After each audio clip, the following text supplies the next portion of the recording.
boys and girls and families. Welcome to the Tennis Storyteller, which is on the court today. My name is Maura Moynihan, official storyteller on Arthur Ashe Kids Day at the U.S. Open in New York City. Today we have Tennis Wonders of the World with Murphy Bear.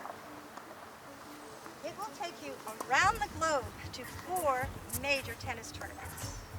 It captures tennis history, fun, and adventure all in one story. It has been endorsed by tennis legend and champion Billie Jean King, also the International Tennis Hall of Fame, and Maura Washington's foundation that teaches champions in the classroom and on the tennis court. So, take a deep breath. I'm going to ask you questions afterwards, and listen well. See you soon. Tennis Wonders of the World with Murphy Bear. Written by Maura Moynihan and illustrated by Becky Colangelo. On a road trip to Newport, Rhode Island, Dad said, "Our first stop is a tennis surprise." But Mom insisted yoga on the beach is a healthy way to start the day. An osprey soared like a glider. "Those birds live on court 7, back home," shouted Murphy. "Onward," urged Dad. Driving up, flags like kites rustled in the wind. "It's the International Tennis Hall of Fame," Murphy marveled. He high-fived his friend, Aaron Bear. "Tennis is played all over the world," he told her. "It's even played in the Olympics." Inside were pictures of champions and legends. "That's a funny tennis dress," Aaron giggled. "Tennis was invented in England in 1874, Mom explained. Players used wood rackets for almost 100 years. Walking the hallways, Murphy asked, "What are Grand Slam tournaments? What is the Fed and Davis Cup?" "I have an idea," Dad said. "Write a story on tennis when you go back to school." Murphy wasn't ready for his summer vacation to end. "Can I go outside?" he asked. As he opened the back door, his eyes lit up. "It looks like a castle," he thought. "The court is sparkling emeralds." Finding shade, he told the red cardinal, "Today is a wonder." Soon after, chirps and pings of tennis balls lulled him to sleep. Murphy began to dream. He dreamt he was riding a bike with a mind of its own. It swerved on Tennis Court Lane and stopped by a kangaroo mailbox. The Australian flag blew high.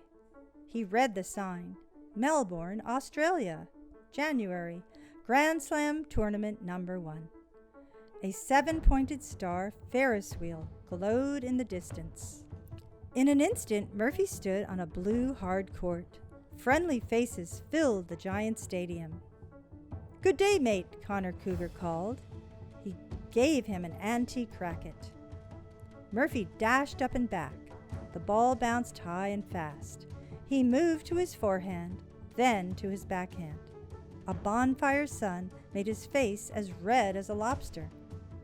Australia has summer in January, Murphy remembered. A sudden breeze lifted his hat and swept him away. Back on Tennis Court Lane, the bike curved at an Eiffel Tower mailbox. Bursting into color was a French flag. Murphy read the banner.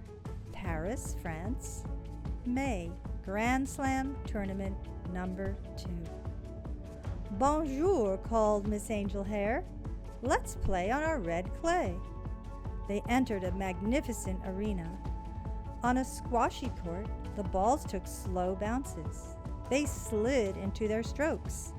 Murphy backstepped for an overhead smash and tumbled like a gymnast. With clay stuck to his clothes, he held his racket high. The crowd roared. "I love playing on soft courts," Murphy cheered.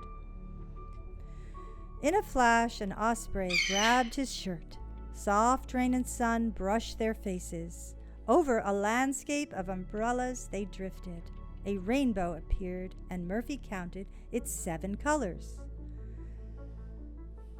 "This must be it," he shouted in his sleep. "The 7 tennis wonders of the world." Murphy tasted a cupcake cloud with sudsy surf icing. Chocolate melted in his mouth. "Yum," he said, floating back down.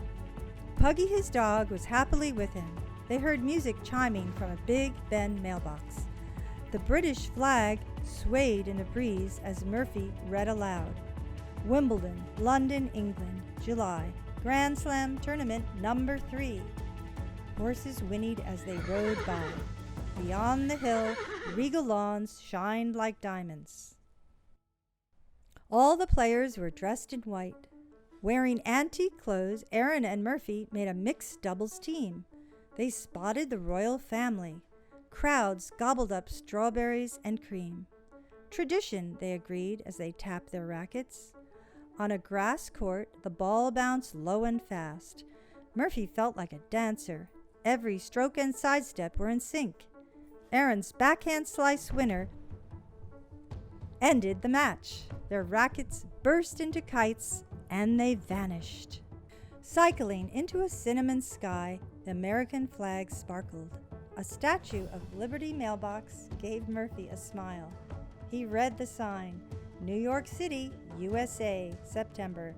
Grand Slam Tournament number 4. The stadium radiated.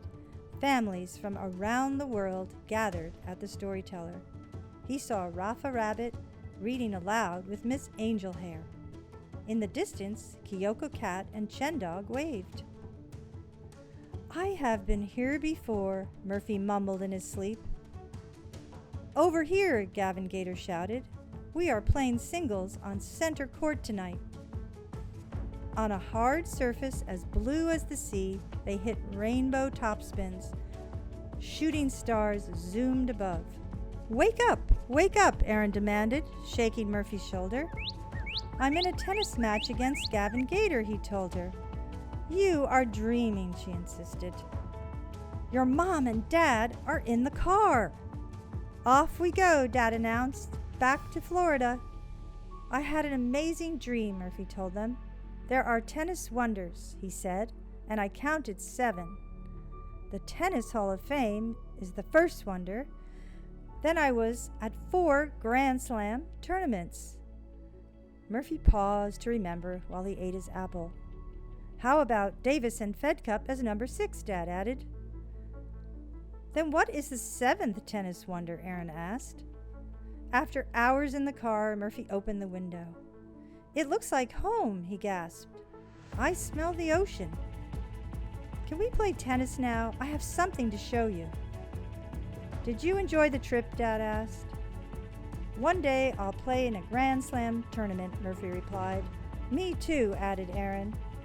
"Dreams can come true," Mom said. "Let's go and practice." Entering court 7, Olive the osprey flew over them. Suddenly, a fish slipped from her talons. In shock, Murphy held out his racket. The fish flopped on his strings. He used his lob, and with all eyes glued to the fish, it spiraled above the light pole and landed in the nest. Filled with laughter, they hollered, "Perfect lob."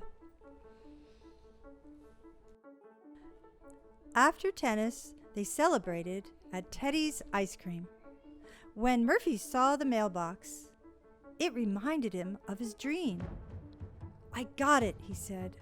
"The 7th tennis wonder of the world is anyone's hometown community court.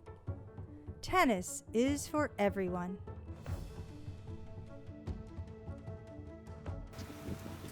I'm back, and are you ready for some questions? Do you remember where the International Tennis Hall of Fame is? It is in the USA, in the state of Rhode Island. And the next question, how many Grand Slam tennis tournaments are there? There are 4. Can you name the countries? We have Australia, France, England, and the USA. How many tennis tennis wonders did Murphy Bear discover? Can you remember the number? Same number of his tennis court. 7. And the last question is, do you know the name of the bird that made a nest on the tennis court light? It was the osprey. Now you know so much about tennis. Hopefully you've read all 3 of my books. You can take your racket, bring your tennis balls out on the court, have fun, and you never know, with a lot of practice, you could be the next tennis champion. So I will see you soon. Have a great day.